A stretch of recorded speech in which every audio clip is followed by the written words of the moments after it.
Noam Chomsky, the world-renowned linguist, philosopher and political activist, has long been a thorn in the side of the powerful. His influence spans decades, and his critiques have consistently challenged the status quo, making him a pivotal figure in both academic and political spheres. His work relentlessly exposes the machinations of power, challenging the narratives spun by governments and media alike. Chomsky's ability to dissect complex issues and present them in a comprehensible manner has made his work accessible to a broad audience, from scholars to everyday citizens. In his seminal work, Manufacturing Consent, Chomsky dissects the so-called New World Order that emerged from the ashes of the Cold War, revealing it to be anything but new. He argues that the structures of power have merely adapted, continuing to serve the interests of a select few while marginalizing the many. This essay delves into part 2 of Chomsky's book, exploring his critique of US foreign policy, the media's role in shaping public perception, and the widening gulf of economic inequality. Chomsky meticulously documents how media outlets, often owned by large corporations, serve as instruments of propaganda, shaping public opinion to align with corporate and governmental interests. We'll examine the enduring relevance of Chomsky's insights in 2024, drawing parallels with contemporary global issues like the conflict in Ukraine and the ongoing climate crisis. These issues underscore the persistent relevance of Chomsky's critiques, as the same patterns of power and manipulation continue to manifest in new forms.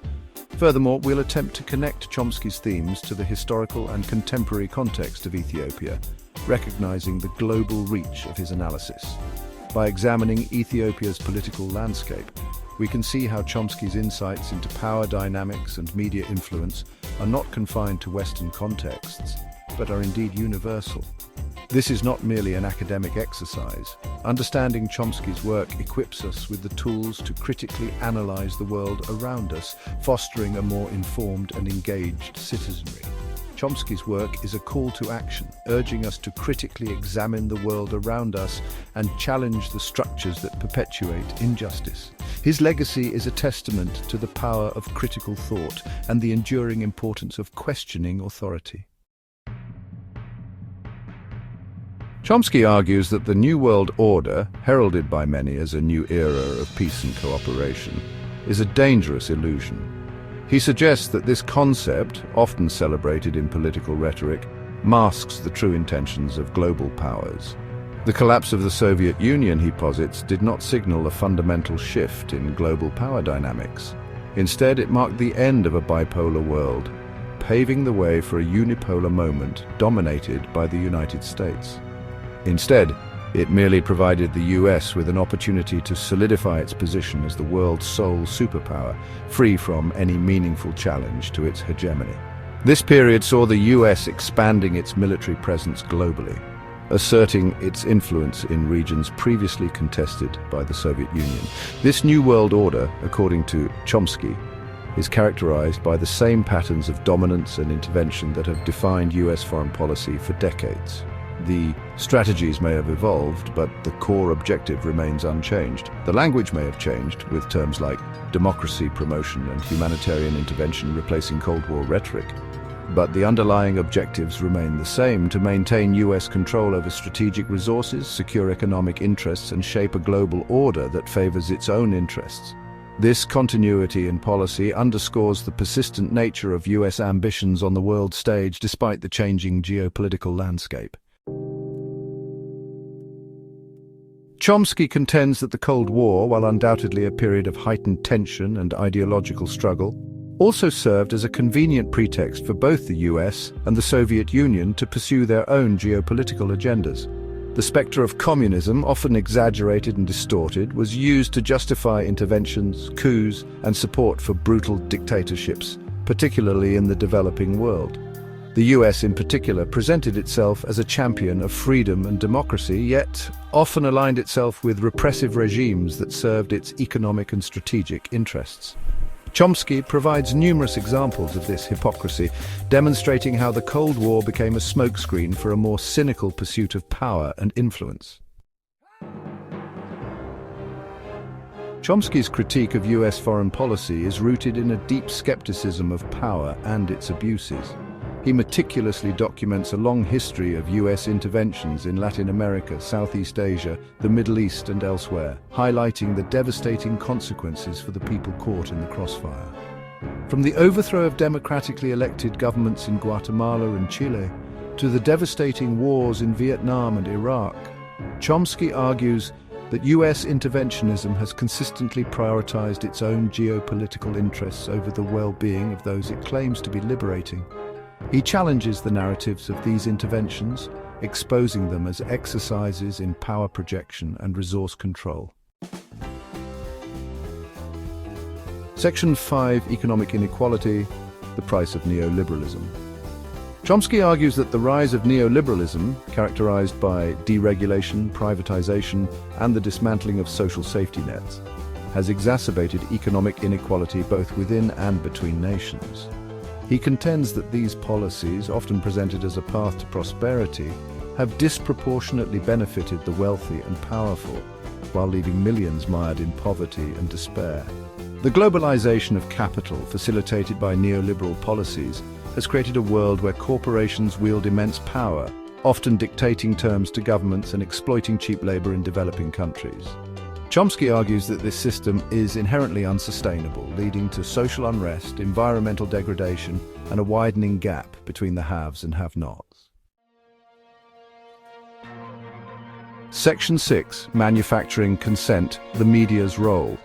Chomsky, along with Edward S. Herman, developed the propaganda model of media criticism, which posits that media outlets, despite superficial appearances of objectivity, consistently serve the interests of powerful corporate and state actors.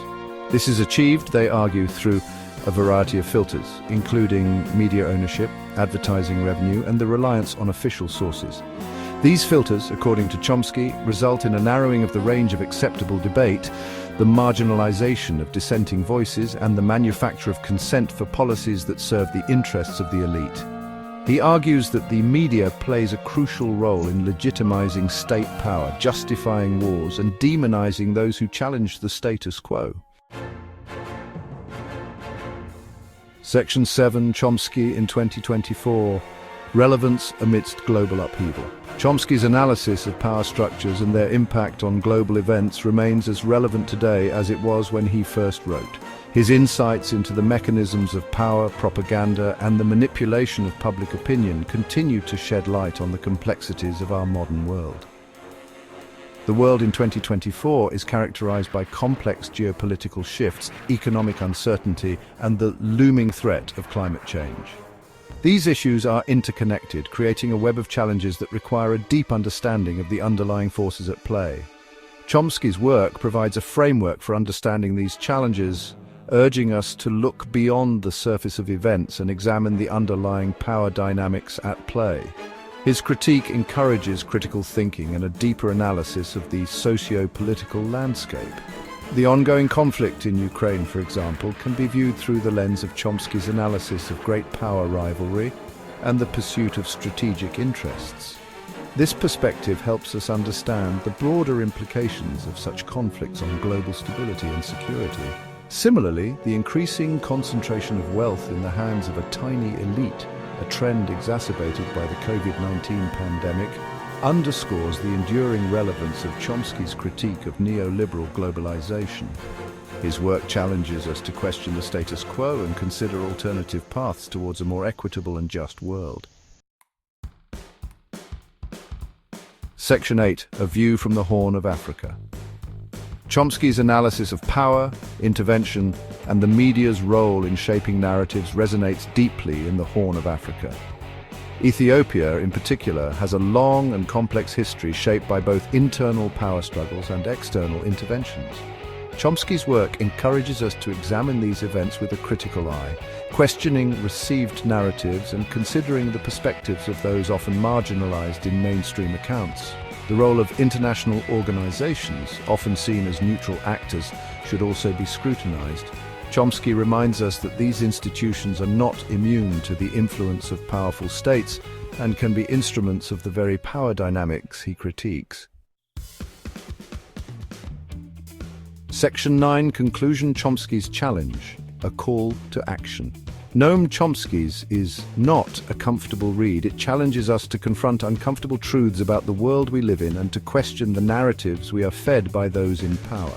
Chomsky's work is a call to action, urging us to become critical consumers of information, to challenge injustice wherever we see it, and to strive for a more just and equitable world.